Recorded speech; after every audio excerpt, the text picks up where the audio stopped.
So, Salvador, you are an aspiring doctor. You are pre-med. Um, this is definitely not the same you as when we first met. I remember when we first met, you were a freshman, and you were just a very different individual. You know, what exactly has changed since then? To begin with, since I was exposed to a new environment, I guess you could say that I had to find ways to keep my issues with attention deficit hyperactivity disorder on check. And by that meaning, I ended up getting medicated somewhat to help me focus on my studies a bit more. And it took a lot of growing up to do, I guess you could say, because I was struggling academically and financially, and I wasn't at my best. I was malnourished, and something just needed to change. I needed to find a way to get my priorities straight. And it took the breakup of my ex-girlfriend and a couple of financial blows in regards to my tuition to get that awakening. And that's basically it, I guess you could say. There's more to it, but it's a long story. Right. So you wanted to be a doctor. What was your initial career goal coming into college? Initially, I was a kinesiology major. I wanted to become a physical therapist and change it to exercise science, but around the end of my freshman, beginning of my sophomore year, that summer in between, I wasn't doing so well. There was a sharp decline in my performance, my education, my studies, and I knew I had the potential because I went through all of high school. I took honors and AP courses, and I didn't need medication. But at the same time, I did realize that I had something else to keep my attentions from going somewhere else, which was sports. But now since I don't play sports and like this environment is entirely different, the whole fraternity culture, the stigma, the fun that you have, the leniency to have fun, the fact that we have our own place, and it's just, mom's not there to hold your hand anymore, and being an 18-year-old, you can do basically whatever you want. I'm sorry, can you repeat the question again? Well, it started from okay. Never mind. Initial career interests. I remember. During my dark time, I went through depression. I started getting more malnourished. I realized that I had potential to do something that I really wanted to do ever since I was a kid. I've always been fascinated by anatomical structures in the human body and science, theoretical science, life sciences, I guess you could say, because I'm stronger than that in comparison to physical science, like physics and chemistry. But, it did me well to grow up. I could focus more on my studies, I guess you could say that. But I just had a feeling that I could do something better, I guess you can say, like, it's, your ex motivated you or something like that, because I do have a pretty bright mind when I try, and I just decided to go all out, and there's nothing wrong with betting all your chips on your education, like I guess you could say I did, if it's all for a better life, then why not? Right, and I know recently you have been trying to formulate a plan to have funded research toward. Yes. Okay. So the whole theory or the idea of that is, since we go to a state school, state schools are heavily underfunded in comparison to larger universities, per se, UCLA, UCI. Given with that, these schools don't get that much funding in comparison to research.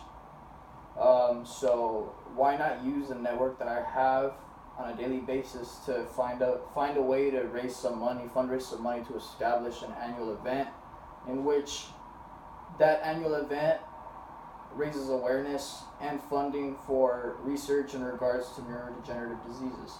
By doing that, we fund the program. We become one of the basically the main sources of income for that program, generating revenue or generating funds, I guess you could say, and from there on, making it an annual event. And at each event, every year we elect a brother of this fraternity, and that brother basically gets his foot in the door for medical school. It's basically for any science major. It looks good for a letter of recommendation for any science major, CBA, which is I guess I'm not familiar with it, but it's like a form of I don't even know what it's called, honestly. I was just told, but you put it on your resume and it looks good, saying that you partook in research, and you could also get published, which is pretty big in the scientific community. Right. By doing that every year, we basically help get brothers' foot in the door in regards to research and opportunities that present themselves just to make their resume look better. Right. And this research, I know it's based on neurological disorders. Neurodegenerative disorders, right. And I know your desire stems a little bit from your grandfather who suffers from Alzheimer's. Tell me how... Parkinson's, excuse me. Parkinson's. Tell me how that has personally fueled this desire of yours, because I've heard you countless times speak very highly of the man. Okay.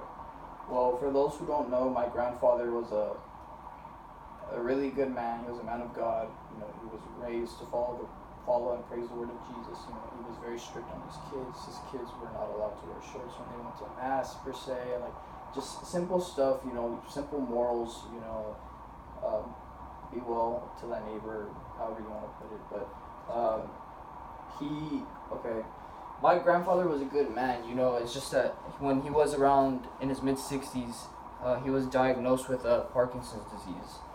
Parkinson's disease is a neurodegenerative disorder in which the substantia nigra, which is the component right behind the amygdala, starts to slow down and slows the production of dopamine, making them slower. It was difficult to see him because I'm the oldest of the grandchildren. There's 5 of us, and I was able to meet my grandfather personally, be able to speak to him, interact with him.